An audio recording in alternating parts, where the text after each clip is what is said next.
ఏంటమ్మా పొద్దు పొద్దున్నే నీ అరుపులు? నేనేమైనా పోయాను అనుకున్నావా ఏంటి? అవునా నాన్న, అలానే అనుకున్నాను. అనుకుంటావు ఎందుకు అనుకోవు? నీకు నా మీద ప్రేమ ఉంటేనే కదా. అలా అంటావేంటి నాన్న? నీకు కథ చెప్పనా? 1880లో. వద్దు బాబాయ్ వద్దు, నువ్వు మళ్ళీ మొదలెట్టకు. అయినా నాకు ఊహ తెలియని వయసులో చెప్తుంటే మనది పెద్ద బాహుబలి ఫ్యామిలీ అనుకున్నా, కానీ తర్వాత తెలిసింది అది బాహుబలి స్టోరీనే, మన ఫ్యామిలీ స్టోరీ కాదని. సరే నాన్న, చెప్పను గాని వెళ్ళి మొహం కడుక్కొనిరా, కూరగాయలు వద్దు గాని. ఏంటి కూరగాయలు తేవాలా? అసలు నువ్వు ఎవరికి పని చెప్తున్నావో తెలుసా? అది కూడా నిద్ర లేపెను. అమ్మా, నీకొక్కసారి కూడా ఇలా అనిపించదా? నీ కొడుకు పని పాట లేకుండా తిరుగుతున్నాడు, కనీసం వాడికి సిగ్గు శరం లేకుండా బతుకుతున్నాడు, అలాంటి వాడిని నేను డిస్టర్బ్ చేస్తున్నానని. ఇంకెక్కువ మాట్లాడితే నీకింట్లో ఫుడ్ బెడ్ రెండు కట్టు, గుర్తుపెట్టుకో. ఛీ, అన్ఎంప్లాయిడ్ అయితే బయటే కాదు ఇంట్లో కూడా వాల్యూ ఉండదు అనమాట. ఏడ్చావులే, పోయి కూరగాయలు తీసుకునిరా. నాన్నకి చెప్పొచ్చు కదా అమ్మా, ఎందుకమ్మా అలా నన్ను సావగొడుతున్నావు? మీ నాన్న వెళ్ళిపోయారా? ఏంటమ్మా నువ్వు మాట్లాడేది? అయ్యో నాన్నగారు అప్పుడే వెళ్ళిపోయారా?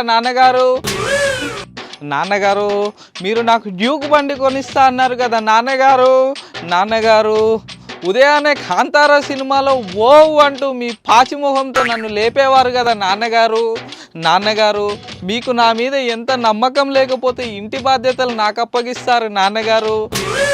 మీరు పోయారనే బాధ అమ్మ మొహంలో కొంచెం కూడా కనిపించట్లేదు నాన్నగారు పైగా కూరగాయలు తేవాలట నాన్నగారు అసలు ఇంత ఆ బాధలో అమ్మకు ఆకలిలో వేస్తుంది నాన్నగారు.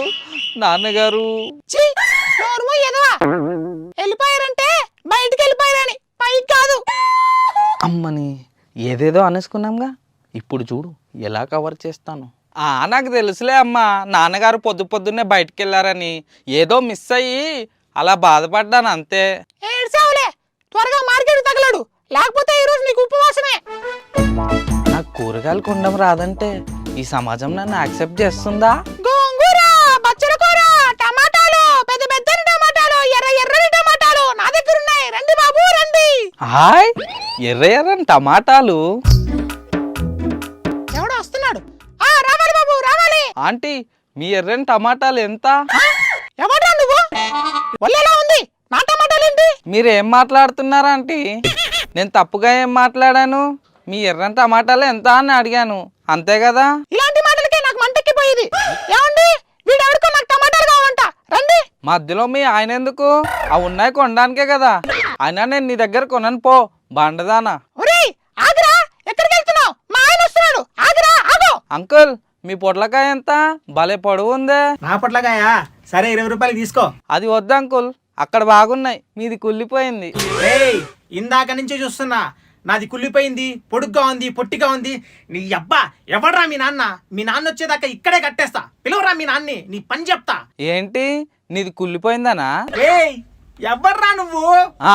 కస్టమర్ని. అయినా మీరేంటి, ఇందాకేమో బండది, ఇప్పుడేమో మీరు అమ్మేది మీ కూరగాయలు కాబట్టి మీ కాయలు అన్నాను, మీ పొట్లకాయ కుళ్ళిపోయింది కాబట్టి కుళ్ళిపోయింది అన్నాను. ఆవిడ అంటే నువ్వు మా ఆవిడ దగ్గర కూడా పోయావా? ఆ ఎర్ర టమాటాలు ఆవిడ మీ ఆవిడ? నావి కుళ్ళిపోయినాయి అంటావా? మా ఆవిడవి ఎర్రగా ఉన్నాయి అంటావా? నేను ఇట్టా కాదురా. ఒరే ఆదిగా, సూరిగా, ఇక్కడ రండ్రా, ఇన్ని ఇక్కడే కట్టేద్దాం. అమ్మో, ఏదో వాక్కూడంది వాగేసి ఉంటాను. ఇదంతా మా అమ్మ వల్లే.